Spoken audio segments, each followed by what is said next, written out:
On the morning of the 14th of October, 2011, the executive lounge of Vienna International Airport's Terminal 3 was an oasis of curated calm, a hermetically sealed environment designed to insulate its patrons from the chaotic symphony of global transit. To the casual observer, the woman seated in the far corner, ostensibly reviewing architectural plans on a tablet, was just another component of this tranquil tableau.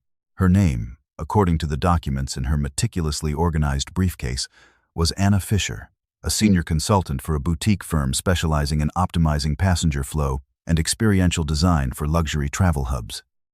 She was, in reality, an operative, codenamed Elara, and the architectural plans were a live schematic of a sophisticated, multi-layered surveillance network she had spent the last 11 months embedding within the very fabric of the lounge. Every piece of Scandinavian-style furniture, every recessed LED light fixture, every faux marble panel was not a feature of comfort but a node in an invisible cage, and its construction was predicated on the anticipated arrival of a single man whose movements dictated the flow of hundreds of millions of dollars in illicit funds across 3 continents. The lounge was not a sanctuary. It was a purpose-built theater of operations, and the performance was about to begin.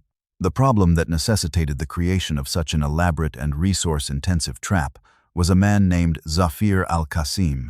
To the legitimate financial world, he was a reclusive but brilliant investment strategist, a ghost who managed portfolios for a select group of ultra-wealthy clients in the Gulf and Southeast Asia. To the intelligence community, he was the logistical and financial linchpin of the Al-Nusra Front's burgeoning European operations, a new and more lethal evolution of extremist ideology. Al-Qasim was not a foot soldier or a bomb maker. He was an architect of a different sort, designing intricate financial structures that were as elegant as they were deadly. He moved money not through clumsy hawala systems or bulk cash smuggling, but through a dizzying array of shell corporations, cryptocurrency tumblers, and leveraged derivatives markets, making the funds appear not just clean, but profitable, as if generated by legitimate market activity. His genius was in his ability to make terror financing look like prudent, high-yield investment, rendering conventional financial intelligence analysis, or FINIT, almost entirely useless. All attempts to trace the money had led to dead ends, evaporating into the noise of global markets, while the material consequences of his work continued to manifest in blood and chaos. The strategic stakes were catastrophically high, a fact underscored by the failure of Operation Sundial just 18 months prior. Sundial had been a conventional, signal intelligence-focused attempt to penetrate Al-Qasim's digital communications, a multi-million-dollar effort involving the best cryptographers and network intrusion specialists from 3 allied agencies. It had ended in abject failure. Al-Qasim practiced a level of digital hygiene that bordered on the pathological. He used bespoke, one-time pad encryption on air-gapped machines, communicated through steganographically hidden messages in high-resolution images posted to obscure art forums, and never, under any circumstances, used a personal device that had ever connected to a public network. The Sundial team had spent 6 months chasing a digital ghost, only to realize they were being fed a steady diet of deliberately misleading information, a breadcrumb trail laid by Al-Qasim himself that led to the embarrassing and public exposure of a low-level agency asset in Beirut. The incident not only burned the asset but also demonstrated that the target was not just security conscious. He was actively engaged in counterintelligence, playing a sophisticated game in which Western agencies were, for the moment, losing. The failure of conventional methods necessitated a paradigm shift, a move away from the digital realm he controlled so masterfully and into the physical world, where he was, theoretically, more vulnerable. A comprehensive psychological and behavioral profile of Zafir Al-Qasim was assembled, a mosaic pieced together from years of fragmentary intelligence, human source reporting from the periphery of his circles, and painstaking analysis of his few public appearances from before he had retreated into the shadows. He was a man of profound contradictions, a graduate of the London School of Economics who espoused a violent, anti-Western ideology, a mathematical prodigy who found solace in 7th-century poetry, a man who controlled a global network of terror yet was, in his personal life, a creature of rigid, unyielding habit. This rigidity was identified as his primary vulnerability. His obsession with control manifested in a series of compulsive routines that he never deviated from. He exclusively flew one airline, always in business class, seat 4A. He only transited through 3 specific airports on his trips between Dubai and various European financial centers, Vienna, Zurich, and Copenhagen. During his layovers, which he always scheduled to be exactly 2 hours and 15 minutes, he would proceed directly to the airline's executive lounge, sit in the most secluded corner available, and consume 2 cups of a specific brand of organic green tea, which he brought himself in a sealed thermos. This behavioral pattern, repeated with meticulous precision over dozens of tracked journeys, was not just a quirk, it was a psychological compulsion, a way of imposing order on a chaotic world. It was this compulsion that would become the cornerstone of the audacious plan, forming within the agency's Special Operations Directorate. The proposal, codenamed Operation Chameleon, was radical in its simplicity and terrifying in its complexity. Instead of trying to follow Al-Qasim or penetrate his digital fortress, the agency would build a prison around his routine. They would not bring him to a controlled environment. They would transform his preferred environment into a controlled one. The Vienna lounge was selected as the designated theater due to a confluence of factors: a cooperative, if compartmentalized, relationship with Austrian intelligence, the lounge's recent announcement of a planned refurbishment, and a detailed analysis of passenger traffic which confirmed it was the transit hub Al-Qasim, used 65% of the time. The plan was not to arrest or even confront him. The objective was singular and precise: to execute a close-access data exfiltration from the custom-built laptop he carried in his briefcase, a device believed to be the central repository of his entire financial network. This would require getting a specialized piece of hardware within centimeters of his machine for a period of at least 90 seconds, a seemingly impossible task when dealing with a man whose paranoia was his primary defense mechanism. The obstacles to success were legion, each one a potential point of catastrophic failure. The first was technological: designing and building a suite of sensors and a data exfiltration device that were not only effective, but also utterly invisible to both physical inspection and electronic sweeps. Al-Qasim was known to occasionally use a compact RF detector to scan his immediate vicinity for active transmissions. This meant that every piece of agency hardware had to be entirely passive during the operational window, recording data locally for later retrieval or transmitting in microbursts, masked by the ambient electronic noise of a busy airport. The second major hurdle was human. The operation would require a team of at least 4 operatives inside the lounge, all moving with a level of coordination that appeared completely random, their actions blending seamlessly into the background noise of travelers reading, working, and waiting. A single misplaced glance, a gesture held a fraction of a second too long, could alert the hyper-vigilant target. Finally, there was the environment itself. An airport lounge is a semi-public space, a chaotic system with dozens of unpredictable variables in the form of uninvolved civilians and airport staff. The plan had to be robust enough to accommodate a crying child, a delayed flight, or an overzealous cleaning crew, any of which could unravel the carefully scripted sequence of events. The technological preparation was a masterpiece of bespoke engineering, conducted in a sterile, radio-frequency-shielded lab in the agency's Technical Services Division. The centerpiece was the exfiltration device, codenamed Vesper. It was a flat, flexible circuit board, no thicker than a credit card, containing a powerful near-field antenna and a solid-state storage unit. Vesper was designed to exploit a little-known vulnerability in the target laptop's specific chipset, a flaw that allowed a precisely modulated electromagnetic field to induce a data dump from the machine's RAM, even while it was in a sleep state. The device was embedded into the side of an otherwise ordinary-looking leather briefcase. The technical team also developed a suite of environmental sensors. Micro-gimbaled cameras with a pinhole lens of only 0.5 millimeters were concealed inside the heads of Phillips head screws used to affix ceiling panels and wall sockets. Directional microphones, capable of isolating a conversation from 12 meters away, were disguised as the motion sensors for the automatic faucets in the restrooms. A specialized chemical sniffer, calibrated to detect the specific volatile organic compounds associated with human stress hormones like cortisol and adrenaline, was integrated into the lounge's air circulation system, providing a real-time, non-visual indicator of the target's psychological state. The data from all these sensors would be fed via microcoaxial cables, hidden behind baseboards and above ceiling tiles, to a central processing unit located in a service closet 2 floors below.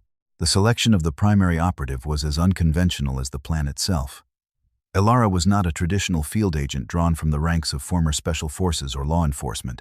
She was a behavioral psychologist who had been recruited out of academia, her doctoral thesis having focused on the psychological impact of architectural design on human behavior, a field known as environmental psychology.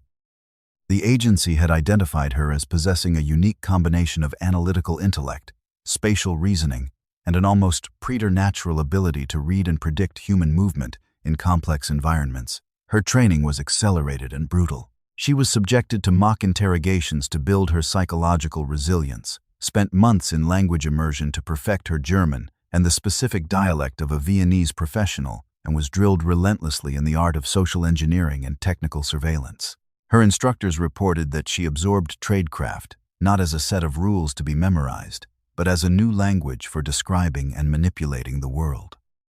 She learned to see a room not as a collection of objects, but as a system of sightlines, choke points, and behavioral triggers. She was being transformed from an academic into a human systems architect, a ghost who could reshape reality without leaving a trace.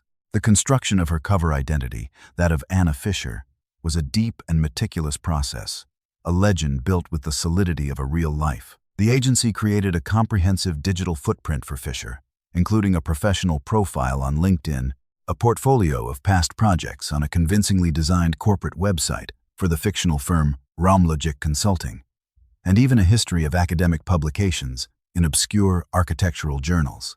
A physical backstory was established in Vienna, with a leased apartment in the Neubau district and a carefully curated circle of unwitting social contacts cultivated over several months. Her props were chosen with surgical precision. Her briefcase contained not just the schematics for the lounge, but also material samples, color swatches, and correspondence with real suppliers. She even acquired a cat, a mundane detail that provided a powerful anchor for her cover, a reason for her stable residence, and a topic of casual conversation with neighbors and colleagues. The goal was to create a persona so complete, so utterly boring in its authenticity, that it would be invisible to even the most paranoid scrutiny. Anna Fisher was not a mask Elara wore. For the duration of the operation, she was a person Elara had to become, in thought, habit, and emotion. The insertion phase of Operation Chameleon began 11 months before the target date. Under the guise of Anna Fisher, a consultant hired by the airline to oversee the lounge's refurbishment, Elara gained legitimate and unfettered access to the entire area. The process was a slow, patient campaign of subtle manipulation. She befriended the lounge manager, a harried but proud woman named Ingrid, using a carefully crafted psychological profile to build rapport. She learned of Ingrid's passion for minimalist design and her frustration with the lounge's inefficient layout. Elara leveraged this, presenting her operational requirements as solutions to Ingrid's problems. The need for a specific seating arrangement in the corner was framed as creating a premium quiet zone for discerning travelers.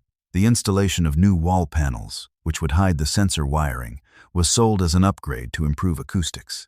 The technical team, posing as a subcontracted electrical engineering firm, installed the hardware under Elara's direct supervision, their activities hidden in plain sight amidst the chaos of a genuine renovation. Every decision, from the choice of upholstery fabric to the placement of power outlets, was dictated by operational necessity but justified by the logic of high-end interior design. The lounge staff and construction crews became her unwitting accomplices, meticulously building a cage they could not see. As the target date approached, the final preparations intensified. The operational team was assembled. It consisted of Elara, the architect, who would be on site to direct the sequence, 2 actors, a man and a woman who would perform specific actions to guide the target, and the handler, who would coordinate the mission from a mobile command post disguised as a catering truck parked in the airport's service area. The team rehearsed the operational sequence dozens of times in a full-scale replica of the lounge built in a secure facility. They practiced the precise choreography of movement, the timing of each interaction, down to the millisecond.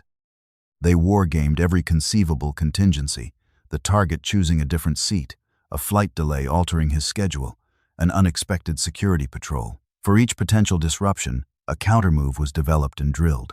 In the final week, Elara, as Anna Fisher, made her last visit to the lounge, ostensibly for a final quality inspection. She walked the space one last time, not as its designer, but as its operator, checking the sightlines from the cameras, confirming the sensor placements, and performing a final, silent rehearsal in her mind. The stage was set. On the morning of the operation, a palpable tension settled over the team. Elara entered the lounge an hour before Al-Qasim's flight was scheduled to land. She was Anna Fisher one last time, a business traveler enjoying a coffee before her flight. She selected her predetermined seat, which gave her a clear view of the target zone and the lounge entrance. She placed her tablet on the table, the architectural plans on the screen masking the live feed from the hidden sensors. The other two operatives, the actors, entered separately. The male operative, a burly man in a slightly too expensive suit, sat near the entrance, appearing engrossed in a financial newspaper. The female operative, a young woman dressed as a student backpacker, settled into a seat near the buffet area. The handler's voice, a calm, dispassionate presence, murmured in Elara's covert earpiece, a custom-molded device that left no visible sign. He confirmed that the target's flight had landed on schedule and that he had cleared immigration. The gate recognition software, secretly patched into the airport's main CCTV system, had already acquired him, tracking his steady, purposeful walk toward the terminal. The chemical sniffer in the lounge's ventilation system was recalibrated, establishing a baseline of the ambient air chemistry. The waiting began, a period of suspended time where every second stretched into an eternity. Zafir Al-Qasim entered the lounge at precisely 9:17, exactly as his profile predicted. He moved with an air of quiet confidence, his eyes sweeping the room in a practiced, almost subconscious assessment of his surroundings. The gait analysis software had flagged his micro-expressions as neutral to positive, indicating a low level of stress.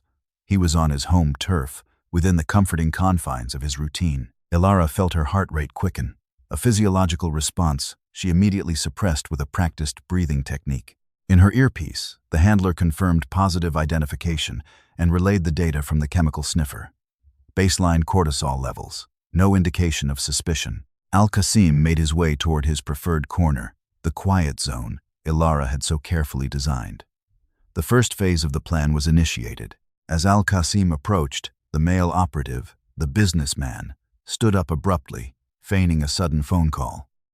In doing so, he deliberately blocked Al-Qasim's most direct path to the cornermost seat, leaving only one other chair available in that section, the target chair. It was a subtle act of social engineering, a minor inconvenience that most people would not even register consciously. Al-Qasim, a man who loathed unpredictability, paused for a fraction of a second, a flicker of annoyance crossing his face, a detail duly noted by Elara and the facial recognition software. He then altered his course by a few degrees and settled into the target chair, the one seat in the entire lounge that was at the absolute focal point of the sensor grid.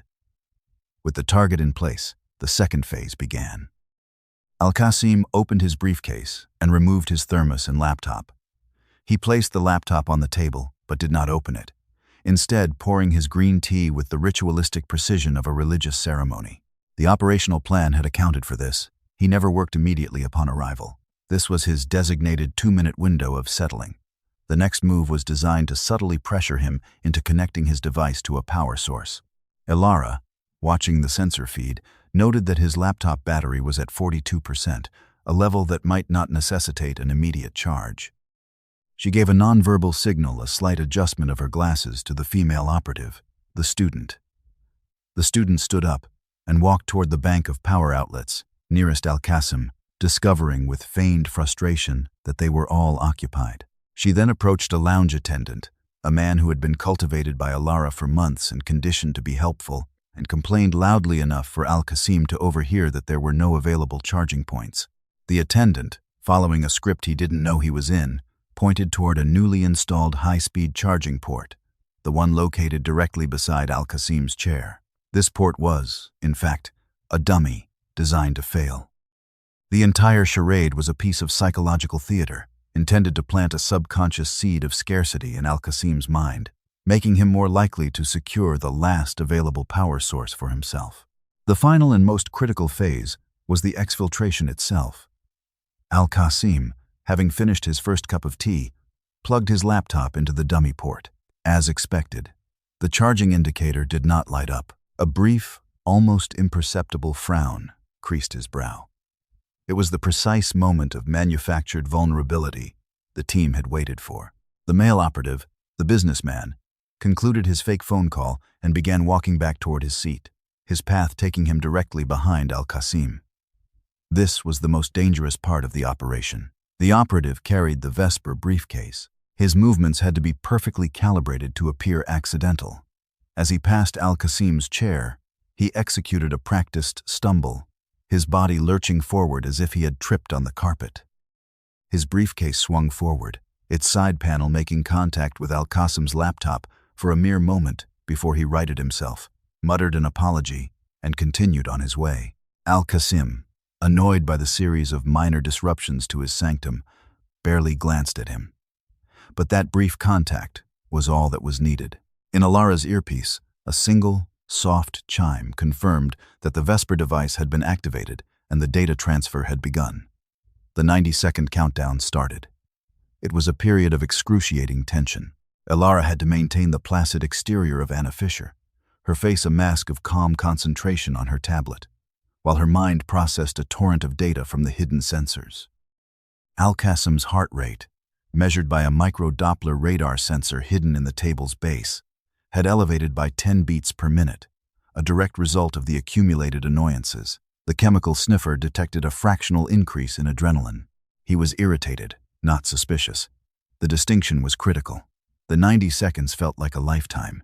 The progress bar on Alara's hidden display crawled with agonizing slowness. At the 50-second mark, an unforeseen complication arose. A lounge attendant, not the one conditioned by Alara, began making his way toward Al-Qasim's section to clear away used cups. His approach threatened to put him in the direct path of the Vesper device's near-field transmission, potentially corrupting the download. Alara had a split second to react. She initiated a contingency plan. She caught the attendant's eye and beckoned him over with a warm smile. Speaking in flawless German, she, as Anna Fisher, asked him for a detailed explanation of the lounge's complimentary Wi-Fi service, feigning technological incompetence. She held him in conversation for a full minute, a stream of polite but persistent questions about login procedures and security protocols, keeping him occupied and rooted to the spot until the soft chime in her ear confirmed the data exfiltration was complete. The Vesper briefcase, now containing the entire contents of Al-Qasim's RAM, was just a normal piece of luggage again. The businessman stood up, retrieved a carry-on bag from a locker, and exited the lounge. His part in the drama concluded. Al-Qasim remained for another hour, oblivious to the fact that his entire empire had been plundered from the air around him. He drank his second cup of tea, made a few notes in a physical journal, and then, precisely on schedule, packed his belongings and departed for his connecting flight. His routine was unbroken, his sense of control intact. Alara remained in her seat for another 20 minutes, maintaining her cover with absolute discipline. She slowly packed her own materials, leaving behind a business card for Anna Fisher with the lounge manager, a final piece of stagecraft to solidify her legend. She then exited the lounge, walked to a different gate, and boarded a flight to a different city. The female operative left 10 minutes after her. The extraction was as quiet and methodical as the insertion. Within 2 hours, the data from the Vesper briefcase had been wirelessly transmitted to the command vehicle, decrypted, and relayed to headquarters. The physical sensors embedded in the lounge would remain dormant, their existence known only to a handful of people. They were too deeply integrated to be removed without a full demolition, a permanent, silent monument to a single afternoon's work. The consequences of Operation Chameleon were immediate and devastatingly effective. The data retrieved from Al-Qasim's laptop was the Rosetta Stone for his financial network. It contained encrypted ledgers detailing every transaction, communication logs with his key lieutenants, and the identities of dozens of sleeper facilitators embedded in European banks and corporations. For the first time, the agency had a complete schematic of his operation. Over the next 3 months, a coordinated, multinational effort, working in secret based on the intelligence from Chameleon, systematically dismantled the network. Assets were frozen, shell corporations were dissolved, and key personnel were arrested on unrelated charges, their connection to the larger conspiracy never revealed. A series of planned attacks on transportation hubs in 3 European capitals, which the intelligence showed were in their final funding stages, were quietly thwarted. Zafir al-Qasim was never arrested. He was deemed more valuable left in place. A compromised king on a chessboard controlled by the agency, his every move now anticipated. His financial network slowly and methodically starved of oxygen. He would live out his days in a prison of his own making, never knowing that the walls had been breached and his secrets stolen during a quiet 2-hour layover in Vienna. The aftermath for Alara was one of profound psychological dislocation. She was extracted from Vienna, the persona of Anna Fischer dissolved as if she had never existed. The apartment was vacated, the digital footprint erased, and even the cat was discreetly relocated to a new home. Alara returned to the sterile anonymity of the agency, a ghost who had successfully haunted a public space. In the debriefing rooms, her analysis of the operation was clinical and detached, focusing on procedural successes and identifying minor areas for improvement in future applications of the technique. But internally, the mission had left an indelible mark. She could no longer perceive public spaces as neutral environments. Every airport lounge, every hotel lobby, every cafe was now, in her mind, a potential theater of operations, a system of sightlines and behavioral triggers waiting to be manipulated. The mundane world had been stripped of its innocence, revealed as a complex machine that could be re-engineered for clandestine purposes. She had been recruited for her ability to understand how architecture shaped people, but the operation had inverted the formula, teaching her how to shape architecture to break them. The transformation was complete. The academic who studied spaces had become an operative who weaponized them, a permanent change in perspective that was both the source of her unique value to the agency and the quiet personal cost of her service. Was the profound violation of a public space, turning a sanctuary of transit into a tool of the state, a justifiable means to an end? Is the psychological toll on an operative who must live a life of complete fabrication a necessary sacrifice for national security? Share your thoughts in the comments below. If you found this story compelling, please give this video a like and subscribe to our channel.